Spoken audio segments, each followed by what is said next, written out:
Jesus once said, "Whoever wants to become great among you must be your servant."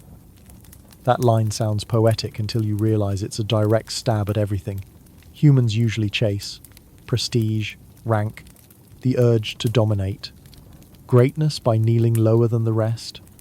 Strange advice in Rome, still strange now.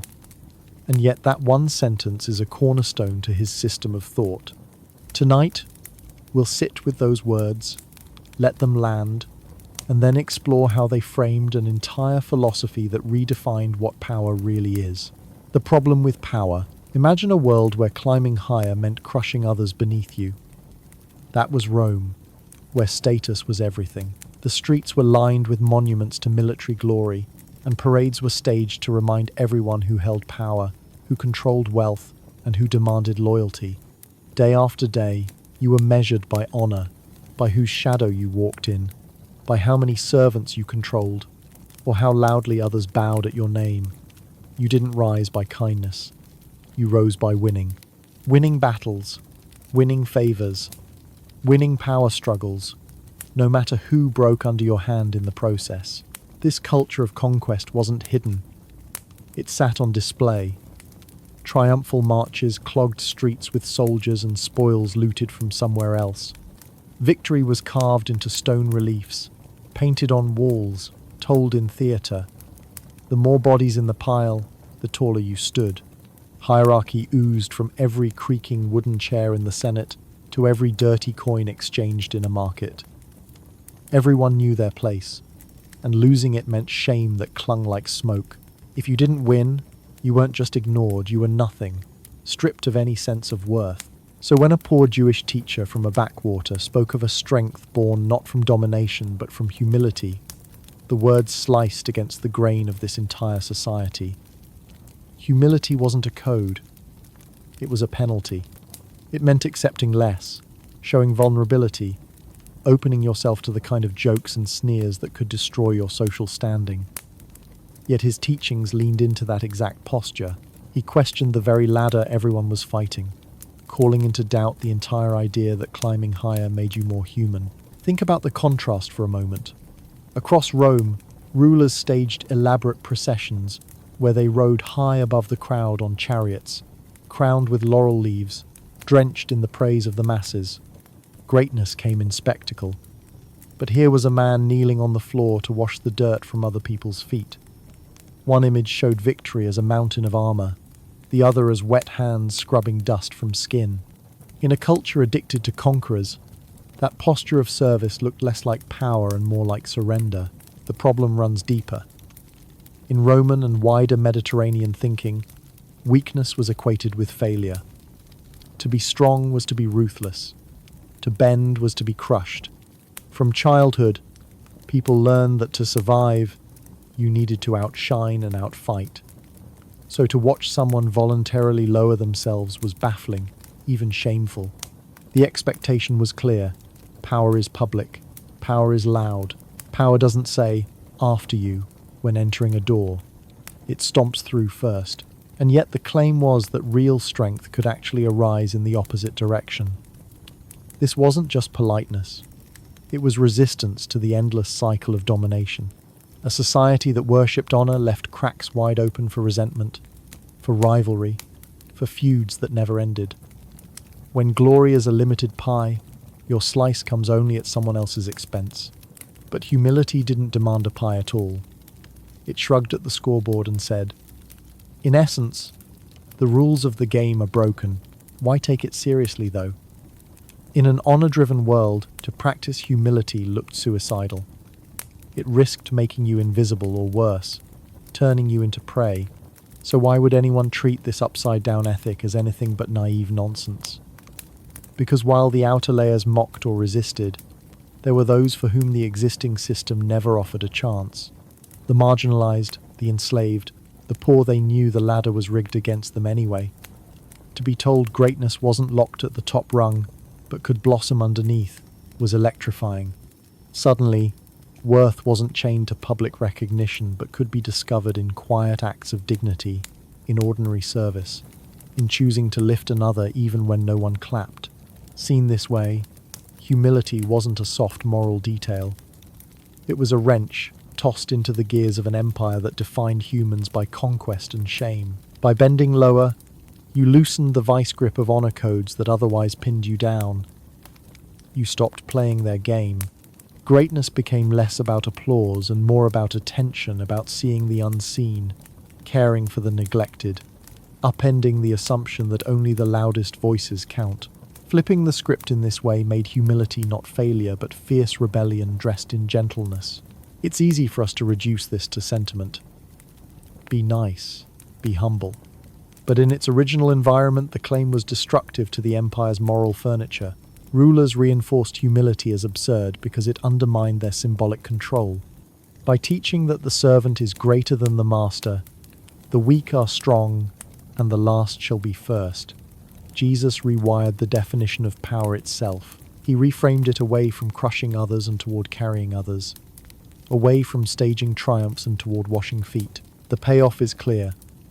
In a society drunk on honor parades and unending rivalry, this philosophy charted a different path. It didn't ignore strength, it redefined it. Service became the highest form of greatness. The poor and marginalized weren't told to endure inferiority, they were given a voice that said their worth wasn't measured in Rome's games at all. Even writers and thinkers after him would later remark how shocking it was. Humility becoming a celebrated virtue only after his movement had seeped across generations. What once sounded shameful grew into a new measure of dignity. So in short, what looked like weakness challenged a system built to crush the weak. What seemed laughable turned into the basis for endurance, resilience, and even social reform. Greatness meant service, not spectacle. Power lay in humility, even when the world insisted otherwise. And now we come to the question that makes all of this more than political theory. Service always demands fuel. You can bow, you can give, you can lower yourself, but what keeps that from slipping into resentment? What made humility something more than forced submission? For that, we need to turn to the one principle that kept his vision alive. The one word so overused today it feels flat, but in his world, it was strategy, not sentiment. Love. Love as an ethical force. We toss around the word love like it means affection.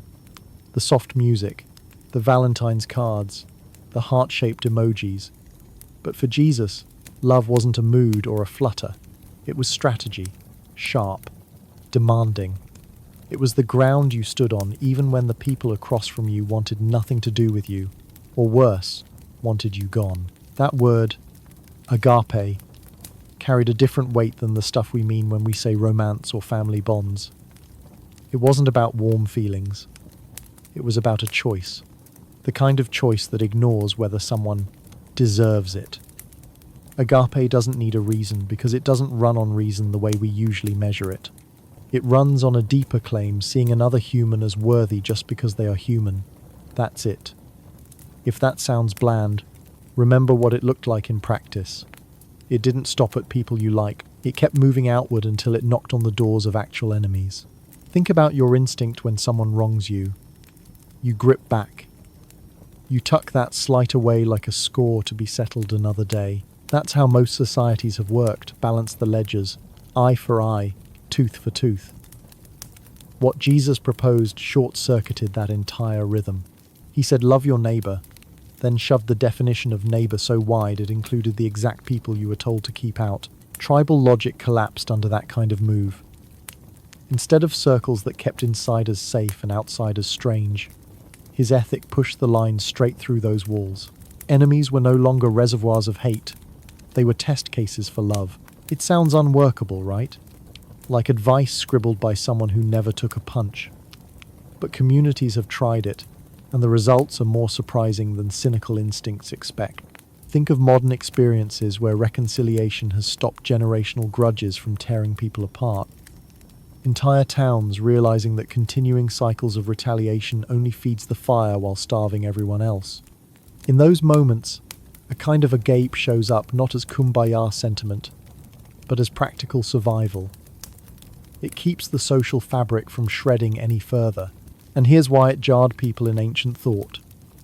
Most ethical systems tethered behavior to reciprocity. You scratch my back, I scratch yours. Do right by family, expect loyalty in return. It's a contract. Agape broke the contract. It said love does not calculate return rates. You don't pour it out because someone will thank you, or because it tilts scales in your favor. You choose it because that's the fabric of reality itself. That was radical and terrifying, because if you can't demand payback, then where does protection come from? If you pour love into someone who spits on you, what defense do you have? Now set that up against utilitarian reasoning.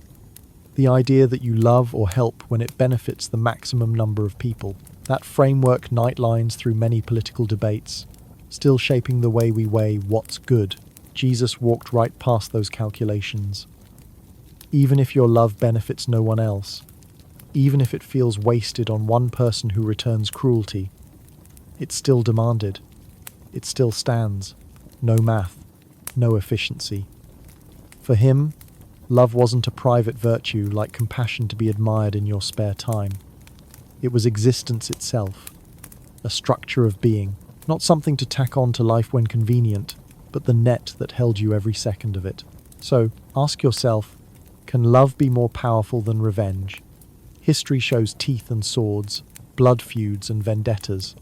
Revenge is attention-grabbing. It promises control, yet most cycles of vengeance collapse into emptiness. You hit harder, they hit back, and nothing ends. Love as strategy interrupts that loop. It doesn't erase justice, but it refuses to let the obsession with payback be the axis of life. Love forces a different axis, human dignity at the center. In practical form, this meant turning your face toward people you'd been taught to hate. It meant breaking dinner boundaries, sharing bread with people who stained your neighborhood's honor. It meant showing open kindness without waiting to calculate the odds of return. To call that sentimental is to miss the edge. It was disruptive. Imagine a war game where one player flips the board so no one wins, because winning was the false premise to begin with. That's the same energy. A refusal to play. And there's another piece here. Responsibility. For Jesus, agape wasn't only an act of generosity. It placed a claim on you. You couldn't shrug it off. Once you saw that love frames the world, ignoring it was like ignoring gravity. Doing so only broke you in the end. That move pulled ethics out of preference and into ontology, what it means to exist. You didn't love because you felt particularly nice today. You loved because anything else was less than real. Let's circle back. The usual alternatives made sense in their own worlds. Reciprocity told you, keep your circle small, repay those who help you, never waste resources beyond the tribe. Utilitarianism said, maximize gains, even if a few get crushed. Honor codes insisted loyalty meant hitting enemies back harder. And then came the shock. Love everyone, no exceptions. Because that isn't advice, it's law woven into existence. No one saw that coming. It scrambled categories of justice, identity, even politics. And think about what that would mean if taken seriously. Entire hierarchies would collapse. Outcasts couldn't stay locked out. There would be no them, only us. And that's dangerous news for those who build thrones on divides. This is why the ethic of agape wasn't just private comfort. It was revolutionary. It had power to redraw boundaries of community itself. No longer tribes defined by blood or borders, but communities defined by care. A radical switch from us versus them to us with them. Seen clearly, love turned into a social engine. It wasn't about avoiding conflict. It was about reorienting conflict. It chose reconciliation over retaliation, restoration over punishment. Every culture that has tried pieces of this ethic has found the same paradox. It looks weak at first, but it keeps societies alive when hatred has burned every other bridge. That's the payoff. Jesus reframed love not as surplus, something polite people sprinkle into interactions, but as the floor beneath your feet. He named it as the very ground of reality, the force by which the world actually holds together. Love wasn't private, it wasn't sentimental, and it certainly wasn't optional. It was the very rhythm by which existence moves. But once you've grasped that, you hit the next obstacle. Because if love is this strong, where does that leave justice? How do you deal with harm when systems and cultures scream for punishment? Where does mercy sit when payback feels like the only language everyone understands? Forgiveness as social glue. In a world soaked in vengeance, Jesus' idea of 70 times 7 forgiveness sounded naive. On the surface, it looked like bad math.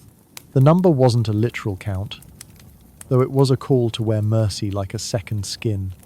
Day after day, disappointment after disappointment. In a culture where grudges were family property, handed down like land or livestock, this was shocking. Forgiveness wasn't supposed to be endlessly renewable. It was supposed to be rationed, measured, doled out when it suited the balance sheet. And yet here he was, demanding constant mercy as if it were oxygen. To see how strange this was, you have to picture what passed for justice in most ancient codes.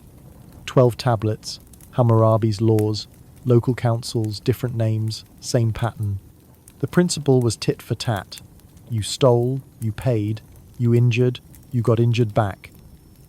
The scales stayed level by putting weight on the opposite pan. If someone killed, the community killed back. If someone dishonored, retaliation repaired the shame. Every rule reinforced the cycle. Law existed less to heal than to draw blood in orderly fashion. It was orderly vengeance, wrapped in parchment. Now drop forgiveness into that courtroom. It didn't just soften the sentence, it set fire to the whole system. Because when you forgive, you refuse to keep the ledger running. You break the tit-for-tat rhythm. And that scared people because the ledger was what held society in place, or so they thought. Without payback, wouldn't wrongdoers run wild? Wouldn't society collapse into chaos? Without punishment, what threat kept people in line? Forgiveness looked like weakness, dressed in piety. And yet, look closer. Forgiveness wasn't passive forgetfulness. It was active, a conscious choice to clear memory of its poison without pretending the wound never happened. It said the past doesn't own the future. That doesn't erase the pain. It resists letting the pain dictate every tomorrow. Forgiveness was less about excusing and more about refusing to stay locked in someone else's script. That sort of choice did not make you weaker. It kept you from being a puppet of another's harm. Communities have witnessed this power. Where cycles of revenge ran for generations, a decision to forgive stopped the chain. Think about cities torn by violence, neighborhoods where blood feuds burned longer than lifetimes. Retaliation only fed itself. But when victims chose reconciliation instead of repeat violence, something fragile but real formed. Trust crept back in. You still bore scars, but you drew a line that said hurt would not be passed like inheritance. That line gave children futures other than vendetta and plots. It did not make life easier, but it made it possible. Early followers of Jesus didn't stash forgiveness as private virtue. They treated it as civic practice. Gatherings weren't only about belief. They rehearsed reconciliation. They rebuilt memory around mercy. When arguments fractured communities, forgiveness served as glue. It wasn't sentimental. It was structural. In Rome, law let you pound on offenders to maintain order. In these fragile groups, mercy was order. Forgiveness was discipline, not indulgence. Groups remembered wrongs in a way that freed them from repeating them. That created a new kind of collective identity, one not chained to punishment but to repair. Compare that to Rome's system. Retribution was their backbone. The law was a tool for control, punishment the language of power. Wrongdoers got crushed, not renewed. You were taught that shame could only be erased with retaliation. If you forgave, you risked seeming gullible or dishonorable. But in Jesus' frame, mercy wasn't gullibility, it was strength. It took more courage to break vengeance than to strike back. To forgive required inner steel that revenge never demands. Modern thought actually backs this up. Psychology shows that bitterness chews from the inside. People who hold grudges carry higher stress, higher suspicion, brittle relationships. Forgiveness, by contrast, dissolves weight. It produces resilience. Communities practicing forgiveness knit together faster after trauma. Trust regrows where punishment would have scorched the soil. Far from weakness, forgiveness becomes survival skill. It glues together broken people into something workable. Still, society asks, can forgiveness really maintain order? Without punishment, how do you protect victims? Without fear, what leash controls cruelty? This tension presses hard. Forgiveness doesn't erase the need for accountability, but it shifts the goal from penalty to restoration. The focus moves from how much harm to impose to how much trust can be rebuilt. That's why forgiveness is less an escape than a tool, a radical alternative form of justice. It is social engineering through healing. It confronts violence not with equal violence, but with a mirror that says, it ends here. Think of forgiveness as social technology. Retribution is like a saw, it cuts sharp but only divides. Forgiveness is thread. It binds edges that retribution leaves torn open. When woven carefully, the patch is stronger than bare cloth. This was the hidden practicality in 70 times 7. The point wasn't counting, it was building a rhythm of repair strong enough to hold communities against the endless strain of offense. That makes sense of why mercy threatened normal structures of honor. Roman elites depended on cycles of insult and retaliation to maintain pride. If forgiveness spread, the game itself lost power. Offense no longer required duel. Shame no longer required blood. Honor systems dissolved when forgiveness taught that dignity could survive without revenge. This was rebellion on the level of daily life. Even peasants could carry it out, invisible but disruptive, undermining the culture of humiliation and retaliation that kept the top secure. And here's the payoff. Forgiveness wasn't private therapy. It was public security. It was a collective stance that said, we will heal together or break apart alone. It stopped communities from disintegrating under the acid of vengeance. It created a model where justice meant wholeness, not tally marks of punishment. That vision erased the idea that revenge was the only glue. Forgiveness broke the cycle with a stronger cycle. Mercy leading to trust leading to peace. Peace creating resilience that no punishment could secure. Forgiveness as social glue seems fragile, almost laughable at first glance. But like mortar between stones, it is invisible and essential. Without it, no wall stands long. And that's the irony. What looked childish turned out to be disciplined craftsmanship of a new kind of community. Forgiveness didn't ignore wounds. It wove wounds into a fabric that could carry weight. It rewove, where revenge simply shredded. And that forgiveness worked in tandem with humility. Another strange virtue in a pride-driven world. Because without humility, forgiveness can't survive. To forgive means lowering yourself, stepping off the pedestal of self-righteous anger, and finding strength not in demanding honor but in releasing offense. Humility over honor. Picture a culture obsessed with honor, where the air you breathed was filled with comparisons, where your life rose or fell on whether others thought you'd been shamed or praised.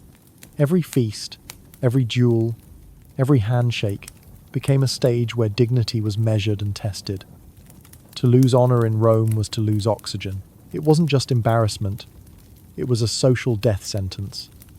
Stripped of honor, you could be laughed out of your role, cut off from allies, dismissed as worthless. And that meant everything revolved around projecting power and dominance. To show weakness was to volunteer for erasure. So Rome equated dignity with dominance. You proved worth by control, by command.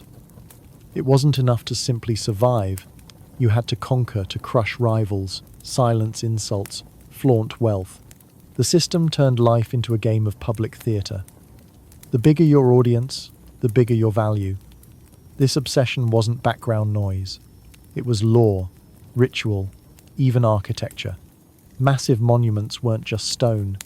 They were stage props reminding you who deserved honor through victories and who didn't. Your voice only mattered if you could shout it over others. Your body mattered only if it held its ground in contests of pride. Now imagine someone stepping into that atmosphere and suggesting the opposite. That greatness wasn't found in brutal strength or loud victory, but in secrecy, in restraint, in bowing lower than the people everyone else ignored. This is what Jesus did when he elevated humility over honor. He redefined power as service.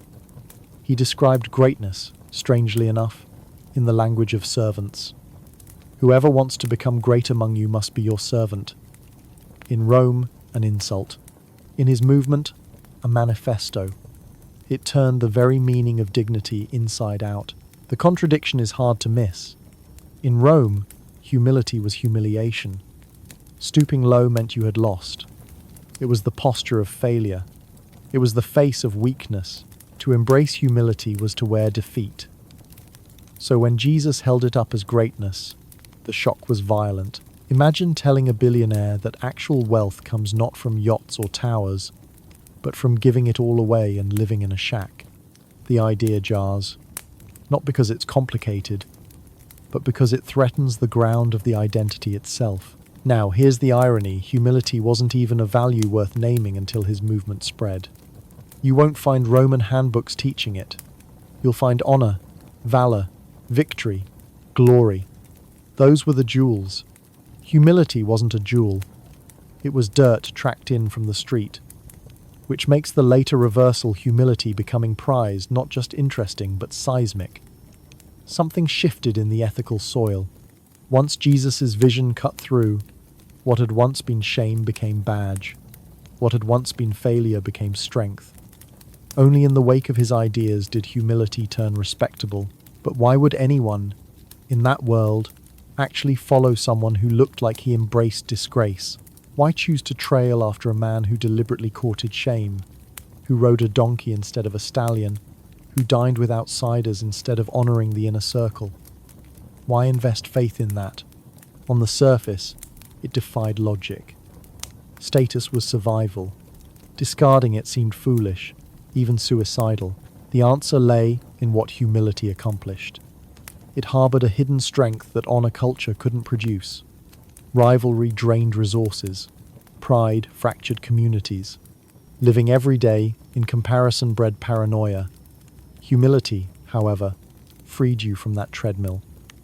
Your value didn't swing with insults or applause. By embracing the posture of service, you insulated yourself against the whip of honor politics. You became resilient in ways that shaming couldn't break. Instead of collapsing in the face of mockery, you withstood it. The game lost its power when you refused to play its rules. And beyond personal resilience, humility created space for community. Pride only creates rivals. Humility creates partners. If you don't need constant validation, you can actually see the people around you rather than only measuring them. Humility is what allowed people on the margins to be embraced as equals instead of treated as props in someone else's honor drama. It offered an entirely new social glue: mutual support, replacing cutthroat competition. Communities formed not around ladders, but around circles shaped by shared care. Think about what this did politically. Classical and imperial models of leadership thrived on command. Leaders ruled through conquest. Authority was domination dressed in medals. The servant ideal challenged all that. It asked what society would look like if greatness was measured not by how much you demanded, but by how much you offered. Authority shifted from spectacle to service. Society began to imagine transformation through moral means rather than force. No army can coerce someone into love, but humility could open doors in prisons of pride that swords never could. Seen this way, humility became more than etiquette. It was moral resistance. It stripped culture of its obsession with shame and competition. It was quiet rebellion. Every time someone stepped back instead of lashing back, the honor-shame script tore at the seams. Every act of humble service refused Rome's lie that dignity was a zero-sum game. What Roman elites dismissed as weakness, followers discovered as endurance. Humility could survive failure, endure insult, absorb pain, and keep communities alive in conditions that honor culture would destroy. Of course, to Romans watching from balconies, it looked absurd. A society built on restraint over retaliation, a movement built on lowering rather than rising, yet it survived precisely because it defied expectations. Honor had little room to adapt. Humility adapted constantly, folding and refolding, shaping itself around need. If honor was brittle glass, humility was living fiber. It gave way without breaking. That gave it an edge Rome never expected.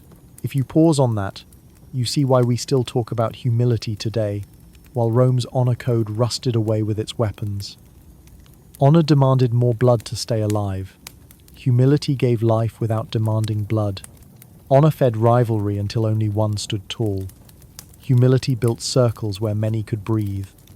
Honor enslaved the self to other people's applause.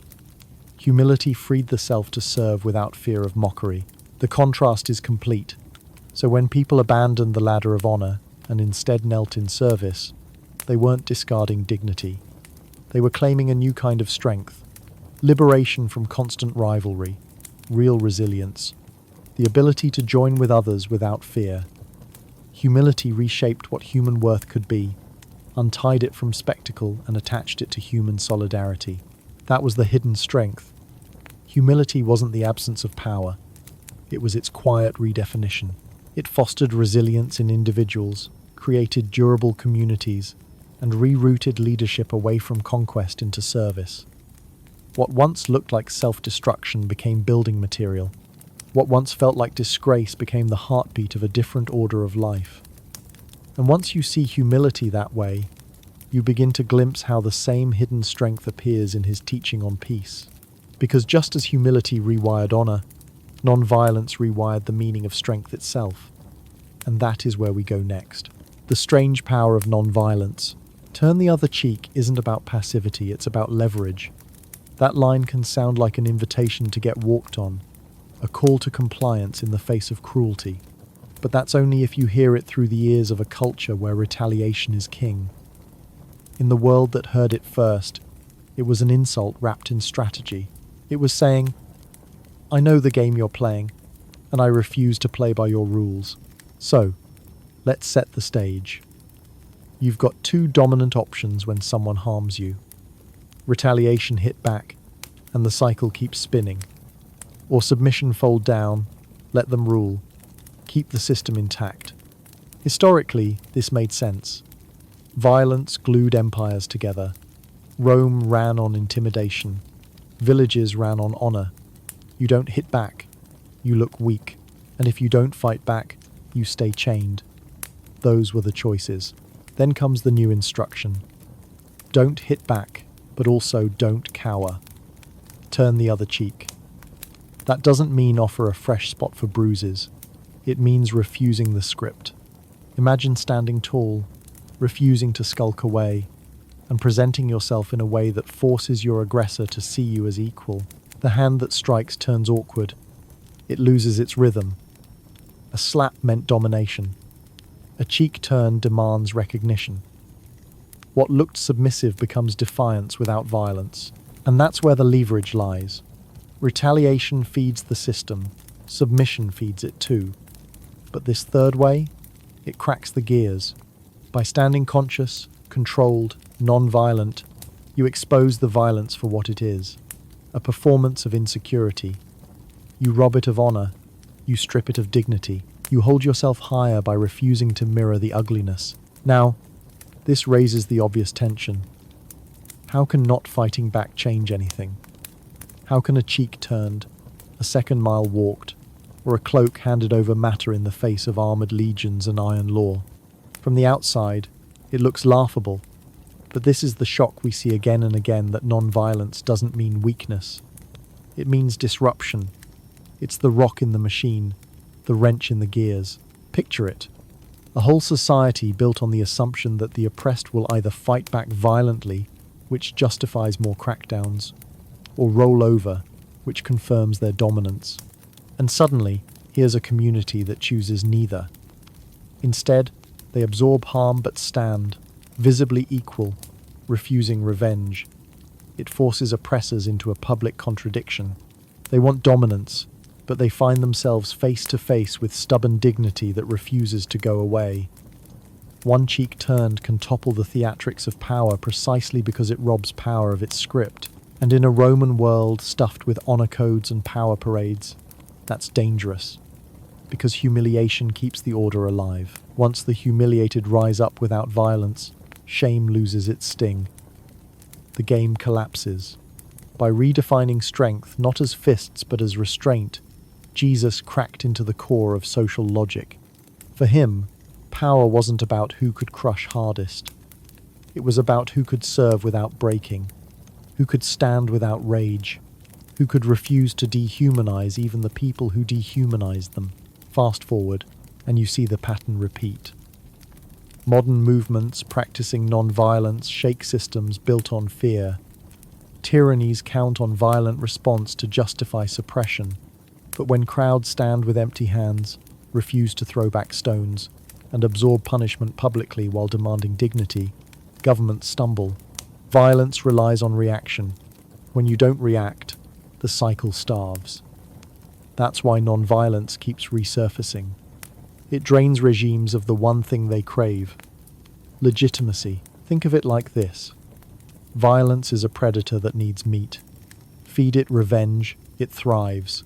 Starve it through conscious refusal, it weakens. Non-violence isn't kindness. It's calculated interruption. It refuses to treat humans as categories of enemy or ally.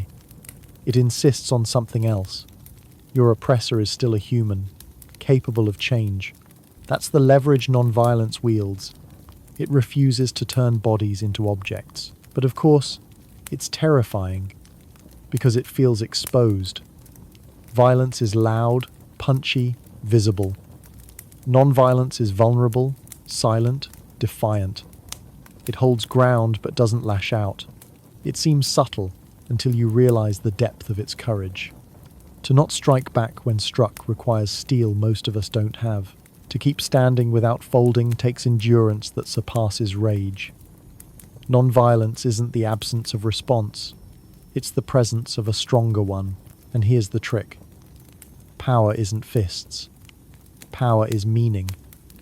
Control flows from symbols, from who gets seen as human, from who dictates cultural logic. Rome declared slaves and peasants unworthy. Jesus answered by declaring service itself as greatness.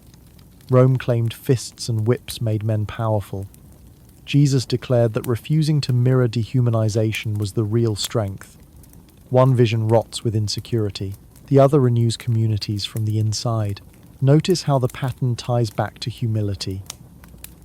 In a culture where only dominance counted, humility already burned the script. Non-violence works the same way. In a culture where violence measured strength, rejecting it stabbed the ritual at its core. When a soldier slaps you and you turn the other cheek, you don't disappear, you confront him with his own weakness. That's how power shifts without a blade being drawn. Psych research today will tell you bitterness corrodes communities.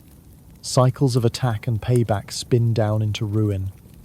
Yet groups that absorb insult, forgive, and stand non-violently recover faster. They regain coherence when vengeance would have burned it all down. That's why non-violence looks strange but works. Because it realigns the terms of what matters. It says dignity isn't assigned by the powerful. It's born in every person. And this points back to the larger ethic. For Jesus, real power was never about violence anyway. It was about service, about walking with those who had nothing to offer back, about feeding instead of consuming. To strike back reduces you to mirror your aggressor. To submit reduces you to an object. But to remain human in the face of force that shifts the equation. That's the strange power of non-violence. So, what looked passive was actually subversive. What looked weak showed more courage than swords. And what looked ineffective planted seeds stronger than iron. Non-violence forced oppressors to meet equals, not inferiors. It turned blows into mirrors, exposing the poverty of violence itself. And those who practiced it discovered that strength doesn't live in the clenched fist but in the open stance. And now the question, How do you teach people to even see this new vision? How do you help communities imagine a world built not on domination but on dignity, not on blades but on service? For that, Jesus turned not to lectures or codes, but to stories short. Strange stories that sounded like riddles but carried worlds inside them. Parables, spoken in fields, became the teaching tool of his upside-down kingdom. The parable as a teaching tool. Instead of lecture notes, Jesus told riddles disguised as farm stories. That simple choice should make you pause. In a culture where law codes were etched on stone and passed down like iron truth, here comes a man framing ethics in tales about seeds, sheep, vineyards, and bread. If you were expecting bullet points carved into tablets, you got parables instead. No glossary, no index, just a story that hooked the ear, stirred the mind, and then slipped away, leaving you to wrestle with it long after the words stopped echoing. Parables weren't cozy bedtime material.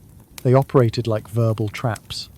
You'd hear one, laugh at the absurdity, maybe nod at the surface lesson, and then hours later, while you're baking bread or tilling soil, the image starts gnawing at you.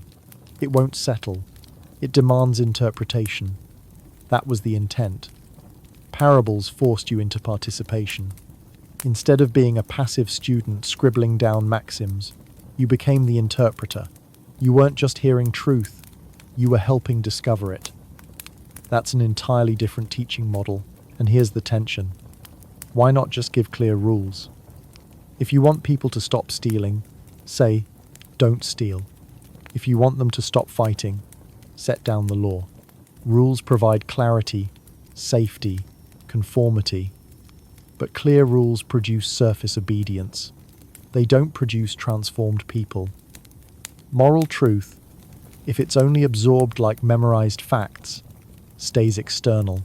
You quote it when needed, then shelve it. Parables dodged that weakness. They got under your skin. They demanded engagement. They called for imagination, which meant you lived the truth rather than just streaming it as words. Take the image of the mustard seed. Tiny, almost invisible when you hold it in your hand. But planted in soil, it erupts into life far beyond its size, a scraggly bush that bursts open space for birds to roost. On the surface, it's farm trivia. In context, it's a blast to the head. Greatness is found in beginnings so small they're easy to dismiss. The entire ethic shifts. Small, fragile acts of love, unnoticed by crowds, become shelter for many. An empire trumpeted triumphal arches and marble trophies. This teaching pointed at garden weeds and said, there is the shape of greatness. That's what made parables carry weight across centuries. They were flexible, open, not vague, but layered. A single image could unfold into multiple meanings depending on when and how you heard it. A poor villager expected to harvest taxes might hear one message. A wealthy landowner listening in might hear another. The same tale could cut in different directions without losing strength. Narrative secured memory. You don't recall lists of rules years later, but you don't forget the picture of a sheep on a hillside, a lamp under a basket, a seed cracking open into branches. Story keeps sticking when abstract codes flake away. Think of parables like puzzles. Not the crossword kind, but the wooden kind you have to twist and slide until the right pattern clicks. At first you fumble, convinced the piece doesn't fit. Then the twist comes, and suddenly the whole picture makes sense. That delayed clarity is the point. It rewards patience, demands imagination, and builds a sense of ownership. When it clicks, it sticks. The idea is yours because you wrestled into it, not because it was spoon-fed. This approach made learning participatory. It wasn't only about memorizing rules handed from the top. It was about discovering wisdom within the ordinary fabric of daily life. You didn't have to step into a philosopher's lecture hall. You had wheat fields, coins, lamps, vines, all the raw material for reflection right at hand. Parables democratized truth. Everyone, from farmers to widows to tax collectors, could engage because the language came straight out of their own world. Ordinary objects turned into windows for the sacred. Notice the humor buried in some. Exaggeration was a common device, a speck in your brother's eye while you wander around with a plank in your own. It's absurd, cartoonish even. But the cartoon disarms you. It makes you laugh, and then exposes your hypocrisy harder than any scolding would. Humor paired with truth has staying power. Better than a rule, it sneaks through defenses and lingers. And here's something modern brain science affirms. Narrative sticks in long-term memory in a way abstract facts don't. You recall stories decades later with detail, while rules fade like chalk on rain-soaked pavement. Jesus' method tapped that memory channel instinctively. By telling parables, he ensured his teaching could lodge in the folds of the mind without notebooks, chalkboards, or written texts. Oral learning had to cling, and stories cling best. Even the ambiguity served a purpose. A ruler hearing about a vineyard owner might pat himself on the back, while a tenant worker listening nearby might hear it as satire of greed. Both interpretations lived in tension, which meant the story operated like a mirror. What you saw in it said something about you. That participatory edge meant you couldn't stay neutral. A parable didn't just teach, it interrogated. You left either challenged to act differently or stubbornly clinging to your old view. But silence wasn't an option. This style also flipped expectations about authority. Philosophers dispensed wisdom. Rabbis quoted previous texts. Roman magistrates laid down law. Jesus told stories with open ends, and then turned to his listeners. You decide. That move gave dignity to peasants and women and children who otherwise had no control. Their minds counted. Their interpretations mattered. That was transformative all by itself. Truth was no longer the possession of elites. It was shared through riddles that anyone with ears could wrestle with. In that sense, the parable method wasn't just education. It was philosophy engineered for participation. Instead of building temples of abstract concepts, it invited everyone into the construction site. No spectator seating. You were part of the assembly. And when people learn by assembling, the ideas fuse deeper. They become part of nerves, of bones, of reflex. So the payoff. Parables weren't cute folk tales. They were weapons of thought. They required listeners to supply energy, interpretation, and risk. They created a participatory philosophy where wisdom wasn't delivered in neat packages, but discovered through dialogue, imagination, and reflection. That discovery transformed the audience into co-creators. The listener wasn't simply told what reality is, they had to uncover it, live it, wrestle into it. That's why the words still hum across centuries, still bother readers, still comfort some and provoke others. They keep working, and participation ties right back to his view of what humans are. Not broken toys to be discarded, not puppets bound to failure, but creatures with the strange ability to renew, to respond, to grow, which means the next step is clear. If parables opened the door to discovery, what did they reveal about human nature itself? Humans, broken but renewable. Religion often paints people as either damned or pure. Jesus cut between. He didn't describe humans as spotless saints or hopeless cases. He saw something more complicated, flawed creatures, yes, but capable of renewal. His view didn't deny human brokenness, but it refused to leave people stuck there. Instead, he spoke of change as if it were not just possible, but expected. This vision clashed with legal systems that treated sin like a stain you couldn't ever wash off. Law had limits. It could regulate, punish, and restrain, but it couldn't transform. Rules forced behavior, but they could not fix the human heart. If law couldn't make us whole, was corruption permanent? His answer was blunt. No. Brokenness isn't final. The story isn't locked. Take the way he approached outcasts. Tax collectors, prostitutes, people with reputations so rotten the community had written them off. In a world driven by labels, he refused to reduce people to their record. He treated them as if transformation mattered more than past shame. Sitting beside the condemned, breaking bread with the disgraced, he performed his anthropology in flesh and blood.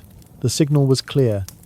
Human dignity was not dictated by mistakes, but by the fact that dignity existed within every person. Healing stories make this even sharper. Every physical cure wasn't just about eyesight or legs. It was a metaphor in motion. Blindness lifted, paralysis dissolved, scars cleared, signs that brokenness, whether moral or physical, was not a permanent identity. Renewal was not an illusion. It was embodied. You could be one thing yesterday and another thing tomorrow. As if humanity itself is not a fixed script but a draft to be rewritten. We're used to deterministic ideas. You're born into one caste, one role, one mark on a ledger. Stray once and you're branded forever. In Roman rule, mistakes clung like tar. But Jesus sliced past that fatalism. A person is more than failure. Blessed are the pure in heart, he said, anchoring transformation in inner renewal. Not in masks or rituals. The heart mattered more than performance. That was revolutionary, because it shifted worth away from social reputation and anchored it in capacity to change. This emphasis on inner renewal lines up with surprising neatness with later existential ideas. Existentialism insists you are not locked into identity by birth or habit. You're free to redefine yourself through choices. Meaning isn't handed to you. You create it. Jesus had already preached a version of that long before. He demanded that people act, change, repent, reorient. Renewal wasn't waiting for future reward. It started in present choices. Freedom meant responsibility, and responsibility meant hope. And here's the rub. If you're free, then excuses die. You can't blame fate, the stars, or family shame. That sounds brutal until you see the other side. You retain freedom even in your worst mistakes. You retain the right to renew. Existence isn't one strike, and you're out. Existence is more like clay, cracked, crooked, but still moldable in new hands. That's the essence of his anthropology. But is dignity really inborn? Or does it have to be earned? That's the tension. Families branded some children cursed. Villages branded some adults useless. Political systems defined whole groups as disposable. Dignity, in that world, was rationed. Jesus called that rationing a lie. He treated dignity as already there, waiting. Mistakes didn't erase it. Social labels didn't disprove it. The possibility of renewal was the evidence. If people can change, then dignity has to pre-exist the shame. Otherwise, change would be meaningless. This is why he always cut against the grain of stigma. Spend time with the greedy, the desperate, the disgraced. Challenge the assumption that labels are permanent. When others branded, he forgave. When others excluded, he included. His belief wasn't that people were naturally good or naturally evil. It was that people were restless, broken yet still able to be renewed. If they embraced forgiveness and transformation, notice how forgiveness and renewal were paired. Forgiveness cleared the wound, but renewal demanded you stand and walk. Healing wasn't just relief, it came with responsibility. Existential responsibility, to borrow a term. Every choice carried weight because every choice was a chance to redefine. Law couldn't carry that. Family honor couldn't carry that. Ritual couldn't guarantee it. Only inner transformation, powered through forgiveness, could. That puts the spotlight back on inner life. Outward compliance with codes means little compared to a heart reshaped. The Beatitudes bless not status, not achievements, but qualities tied to disposition, purity of heart, hunger for justice, meekness, small inner postures that the world forgets. His anthropology rooted dignity not in external approval but in the hidden core of self. Change the heart, and behavior follows. Ignore the heart, and nothing really changes even if behavior looks polished. And this wasn't abstract. It played out in villages, in homes, in everyday choices. You could see this vision in how marginalized people were treated by him. Tax collectors weren't locked in as cheats. Prostitutes weren't locked in as shame. The sick weren't locked in as cursed. Each moment offered a chance to re-identify. That's why his message tripped authority systems. Priestly codes, Roman rules, they thrived on fixed categories. And here was a teacher announcing categories don't get the last word. Transformation does. Think of it like worn fabric. One tier, and most systems declare the garment ruined. Throw it out. But for Jesus, people are not disposable rags. They're textiles meant to be repaired, rewoven, patched, until they can carry weight again. Brokenness isn't denial, it's recognition. But renewal is possibility, the belief that the cloth can be stitched into something stronger. This vision offered hope to those permanently sentenced by their culture. The criminal could be forgiven. The stigmatized could be cherished. The sinner could be renewed. It didn't blur justice, but it untied dignity from shame. Human value came from the ability to change course, to return, to grow again. That's why his gatherings were full of those society had thrown out. They heard, maybe for the first time, that their story wasn't nailed shut. And this ethic doesn't wither with time.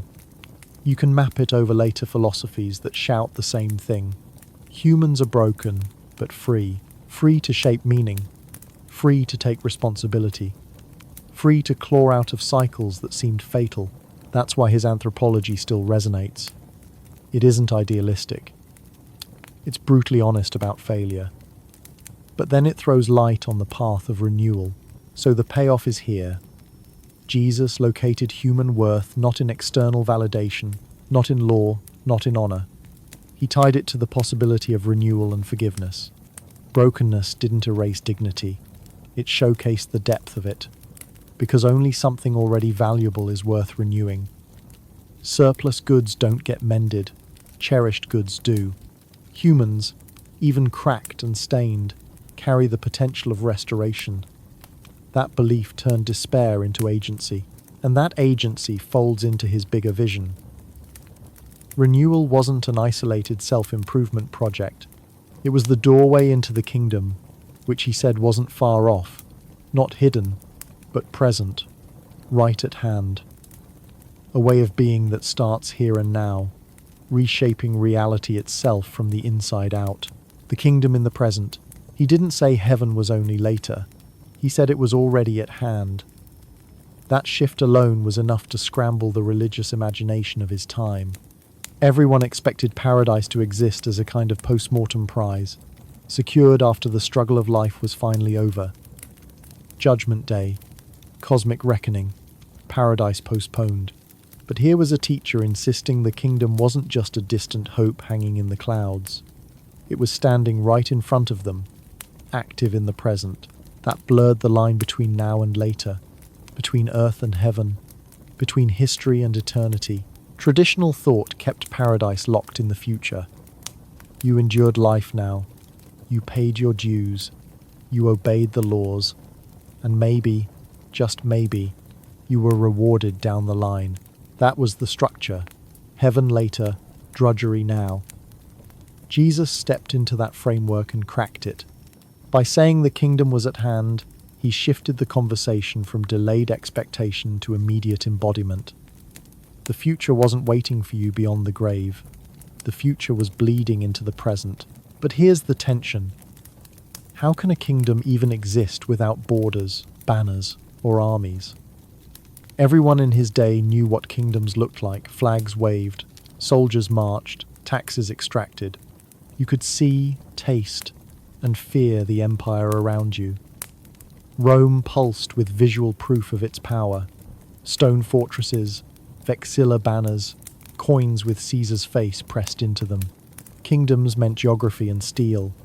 So how could this new kingdom exist when it lacked soldiers, boundaries, or palaces? The question loomed like smoke. What kind of rule was this? And the answer came through strange, almost upside-down principles. The kingdom wasn't about collecting land. It was about reordering life itself. Think of the phrase, "the last will be first." That wasn't a throwaway moral. It was a complete inversion of social logic. Daily life was reimagined through ethics no empire could stomach. Systems of rank collapsed. Those at the margins got lifted, while those at the summit were invited, sometimes unwillingly, to step down. This wasn't an empire of marble and iron. It was an ethic of reversal, unfolding in ordinary choices, shared meals, even in gestures as small as who sat at the table. That's where the concept of realized eschatology slides in. Big phrase, simple idea. The future isn't on pause. You live as if the world has already been set right, even though evidence around you insists it hasn't. You act like justice is here, now. You treat your neighbor as if reconciliation is already complete. You forgive as though the cosmic scales have already been balanced. The kingdom isn't delayed, it arrives whenever humans live in alignment with it, which means the quality of your life isn't based on awaiting paradise, but on practicing it. So the anticipation hits. Can we act like the future ideal today? That's a disturbing request, because it demands faith without proof, action without safety nets. It means caring for strangers when no law demands it. It means forgiving when wounds still ache. It means living as if mercy already rules, when cruelty still stalks the street. To put it bluntly, it means living counter to the evidence. And that requires courage, because cynicism always feels easier. It's easy to say, the world is still broken, so wait. It is harder to say, yes, but act as if it's healed. But this vision wasn't about illusions. It was about transformation rooted in practice. Every time someone chose reconciliation where vengeance was expected, the kingdom cracked into visibility. Every time power was relinquished for service, the kingdom appeared. Every time the last were treated as first, the kingdom showed itself to be real, even if hidden under ordinary surfaces. No border patrols, no garrisons of soldiers, just daily reversals reshaping the landscape of the human heart. Notice how deep the contrast runs. Rome built its future through domination and architecture, and both crumble with time.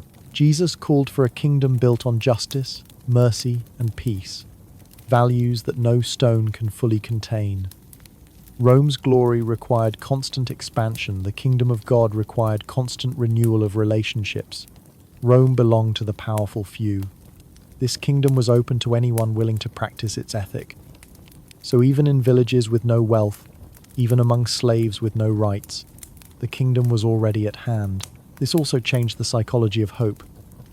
If paradise is always future, hope defaults to waiting, and waiting easily turns into despair. One generation suffers with the promise that the next will see paradise, only for the cycle to repeat endlessly. Jesus punctured that fatal loop. Hope no longer meant, just wait. Hope now meant, act in line with the future today. The very act of practicing mercy became the evidence that the kingdom existed. You didn't need to climb ladders to reach it. You stepped into it. Consider an analogy. Most empires are like stone fortresses, visible, intimidating, but ultimately brittle. They can be toppled, cracked, or abandoned to weeds. The kingdom described by Jesus is more like yeast in dough, invisible at first, but expanding silently, changing the structure from within until the whole loaf is transformed. No walls, no barricades, just steady, unseen expansion until what looked plain becomes alive. That's why his message jolted people into decision. You couldn't delay obedience with the excuse that the kingdom was far off. If it's at hand, then the demand is immediate. Forgive now, love now, live justice now. The stakes pressed in, urgent and personal. It tied ethics to presence, not postponement, and so we arrive at the payoff. The kingdom wasn't geography. It wasn't plotted on maps or defended with legions. It was a way of being, a structure of existence. Justice, mercy, peace, embodied now. You live inside it whenever you practice its principles. You announce it every time you serve, every time you reconcile, every time you treat someone's dignity as real. No palace is required. The kingdom already unfolds in daily acts of care. That redefinition carried revolutionary weight. If the kingdom is present, empires lose their monopoly. If the kingdom is practiced now, the rulers aren't the only ones writing history. Anyone who enacts the ethic participates in a reality greater than Caesar's. This undercuts every narrative an empire relies on. They thrive on spectacle. The kingdom lives in simplicity. They demand territory. The kingdom thrives wherever two or three choose mercy together. And here's the transition. What happens when this vision collides with systems of law and rules? If the kingdom is already here, existing as a way of life rather than territory, then legal codes have to be rethought. Because suddenly, love and freedom start weaving into the same principle. Rules no longer dominate as rigid masters, but bend toward a single compass. Which raises the next question. What does it mean when law itself is reshaped by love? Law, freedom, and love. Endless rules or total chaos? What if the answer was a single compass? Love? That's the proposal. On one side, whole societies obsessed over code after code, stacking regulation on regulation until life dripped with fear of breaking something. On the other side, the void of law, chaos unbound, the floodgates wide open with greed and violence rampant. Two poles, neither worked. And Jesus didn't erase the rules. He didn't toss the scrolls on the fire. He reframed them. He shrank everything down into two short commands. Love God, love your neighbor. The skeleton key, the compass, the single axis that bent the cluttered maze into something navigable. But rules had their seduction. Clear rules give safety. You know where the fence stands, even if it digs into your skin. They lend shape. They make life predictable. Love, by contrast, feels endless, ambiguous. How much love is enough? Who counts as neighbor? When does love end? Put love at the center, and the questions multiply. People craved clarity. They wanted numbers, margins, pages to memorize. Love isn't an item in a ledger. It's not measurable. It's uncomfortable. And yet, that was the point. Love as principle forced interpretation. You weren't just obeying codes by rote. You were weighing conscience in each encounter. You saw a stranger on a dirt road, and the question wasn't, what does the law code say? It was, if love runs the rule, how do I act here? It blew ethics out of the courthouse and into every dusty street corner. Rules regulate behavior. Love reshapes the impulse beneath behavior, like switching from training wheels that tell you the path to a compass that makes you ask where north truly is. Every single step. To see it clearer, imagine a town obsessed with ordinances. No ball playing after dark. No bread baked outside legal hours. No wagons left in the square past sunrise. Life shrinks into compliance. Now swap that with a single measure. Act with love. The wagons in the square? Move them. Not because a line of text says so, but because it blocks neighbors from trading. Ball games? If it harms no one, let them play. Bread baking? Delays cause hunger help instead of punish. Love interprets. It flexes. It avoids crushing with rigidity while also avoiding chaos. So this wasn't rejection of law. It was compression. Not erasing rules, but rerouting them through a singular grid. Instead of hundreds of codes, there was one interpretive canopy.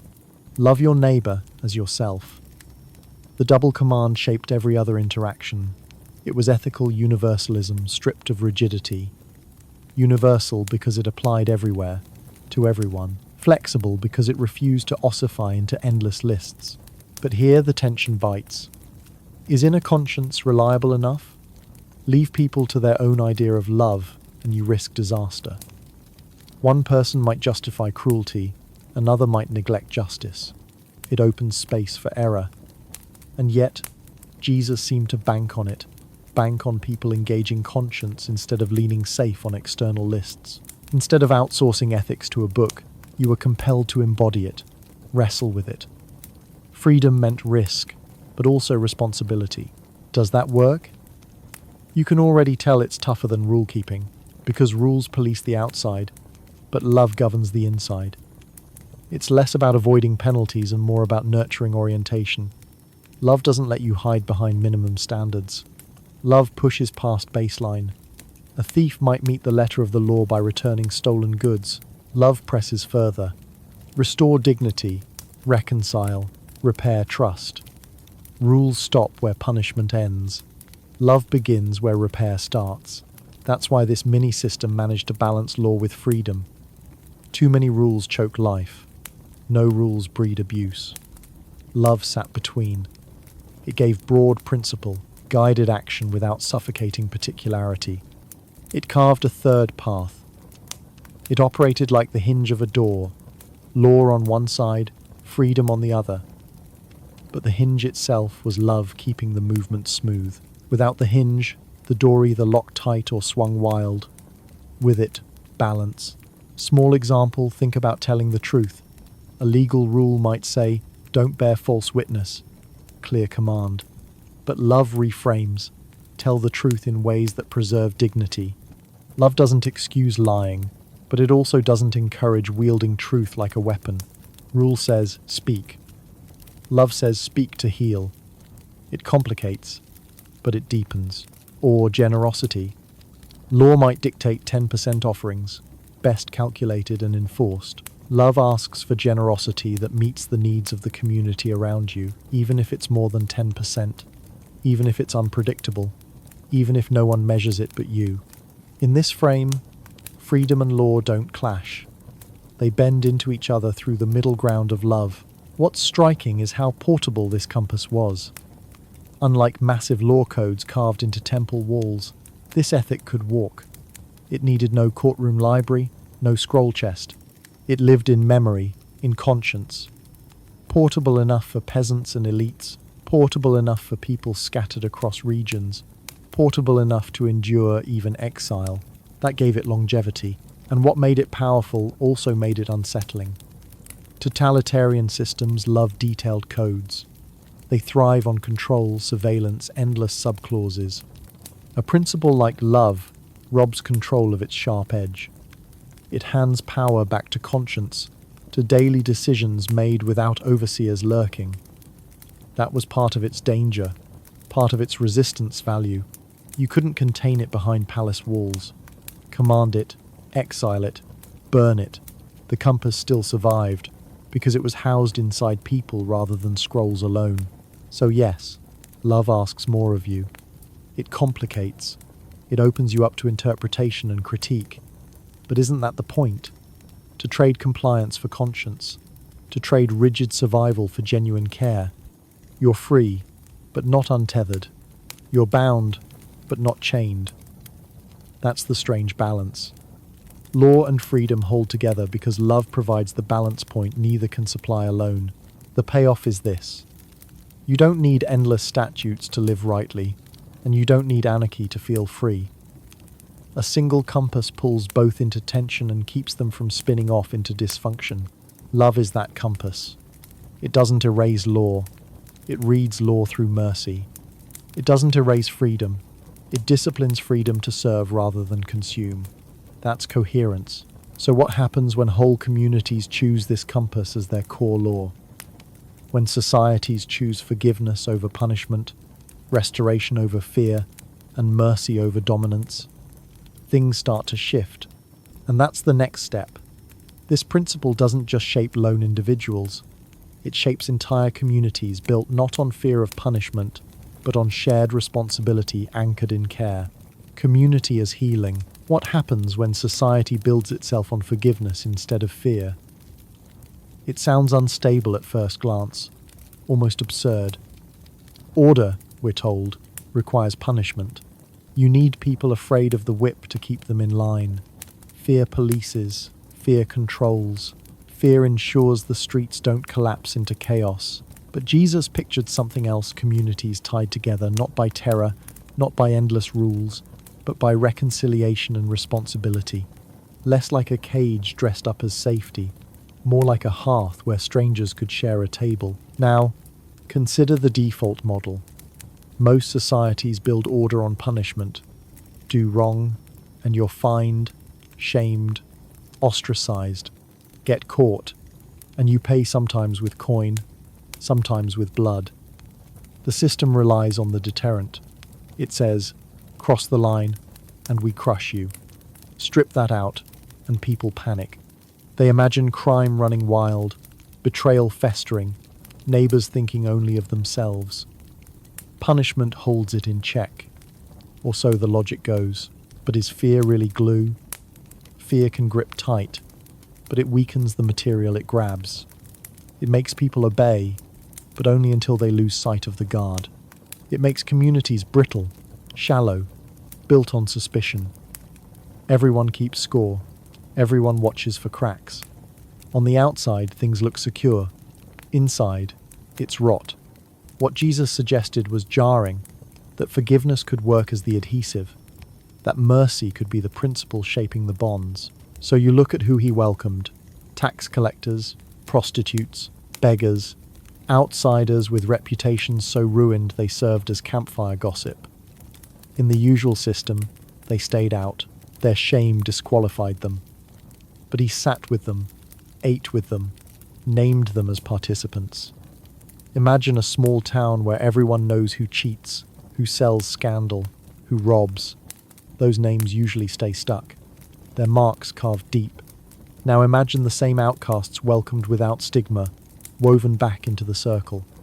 That example wasn't weakness. It was infrastructure. He was building a different kind of order, a society that expanded rather than cut. Pause on that.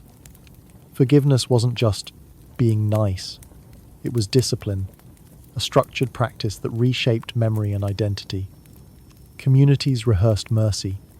They didn't erase wrongs, they recast them. Instead of reminding each other of betrayal's weight, they reminded each other of reconciliation's possibility. Through that, collective memory shifted. The group's identity was no longer "we punish to stay safe," but "we repair to stay whole." Social order didn't vanish. It was reborn under another principle. This raises the tension. Can mercy really sustain social order? Does it stop thieves? Does it protect the vulnerable? If punishment is deterrent, won't dropping it invite damage? The critique bites hard because forgiveness always looks like a gamble. It risks repeating harm. It risks being mocked by those who never intend to change. Fear is neat, predictable. Mercy is messy. Yet forgiveness cuts deeper because it operates at the level of shame, not just behavior. Punishment keeps people in line. Forgiveness reintegrates them so they want to stay. Look at the mechanics. Fear isolates offenders, pushes them into corners where they huddle like outcasts. Forgiveness risks drawing them back. Think of society less like an iron cage and more like stitched fabric. Punishment tears out the weak threads. Forgiveness repairs them. Tear enough threads out and the cloth fails, even if it looked tight from a distance. Forgiveness accepts the mess of stitching, patching, weaving broken fibers back until the cloth is stronger than before. That strength doesn't come from fear. It comes from refusal to discard. And here's the rub. Communities that run on forgiveness look inefficient. They take longer to address wounds. They risk relapse. But over time, they outlast punishment cultures. Fear-based societies eventually thin their own ranks. Anyone who missteps is cast out, until the pure are few, and suspicion eats them too. Mercy-based societies retain members. They reuse, renew. The outcasts who return bring lessons, resilience, and depth. Forgiveness doesn't make harm trivial. It transforms it into shared wisdom. What holds people in such communities isn't chains of fear, but mutual care. You belong not because you've never failed, but because your failure didn't exile you permanently. That belonging isn't cheap. It comes with responsibility. Forgiveness demands change. It calls the offender to rise, not wallow. It calls the community to trust, not hoard bitterness. That balance of mercy and responsibility is what made it stable. The glue wasn't sugary sentiment. It was grit, the willingness to rehearse forgiveness as discipline. Think of memory itself. In punishment culture, memory is weapon. You wrong me, and I keep the injury like a blade, drawing it out whenever I need to enforce shame. In forgiveness culture, memory is remapped. You wrong me, and I refuse to let that wrong dominate your identity or mine. The event remains, the angle shifts. The wound no longer drives hatred forward. Instead, it motivates repair. That subtle shift rewires group identity. The scar proves healing happened, not just hurt. The payoff is surprising. Community becomes more than a survival strategy. It becomes a shared project of mutual care. Instead of alliance for protection, you're bound together for restoration. Instead of paranoia, you invest trust. Instead of endless exclusion, you build wider tables. Forgiveness replaces fear as the organizing principle, and the structure that grows from that is stronger because it weathers failure without collapse. Now catch the irony. In ancient Rome, humiliation killed status, and punishment seemed eternal. But these small, mercy-driven groups outlasted plenty of honor systems. Fear burned hot, fast, and brutal. Forgiveness smoldered, enduring. Over time, it rewrote cultural expectations. Humility, once seen as disgrace, became respect. Forgiveness, once seen as weakness, became discipline. Community, once imagined as fragile without punishment, became resilient with mercy. So ask yourself, what defines a society's heartbeat more? Its prisons or its tables? Its judgments or its reconciliations? Fear may organize quickly, but it corrodes. Forgiveness takes patience, but it binds. And that is what Jesus pictured. Circles of mutual care. Communities not built on punishing outcasts, but healing with them. Less like cages, more like hearths. Less about survival, more about shared flourishing. And this rounded out Jesus' philosophy as a system of love, peace, and inner renewal. A network of values that dismantled domination. Built order not on fear, but mercy, and recognized dignity in broken yet renewable human beings. Conclusion. Jesus' philosophy wasn't survival advice. It was a radical vision of love reshaping power, law, and community. A framework that viewed the world through compassion, equality, and spiritual integrity. Not abstract, but lived where forgiveness built order, humility broke rivalry, and mercy held people together. Think less iron cage, more living fabric stitched by care. So, if you liked this deep dive, like and subscribe for more nights like this. And remember, according to that vision, the kingdom of God isn't far off. It's already within you, waiting every time you choose to live it in the present.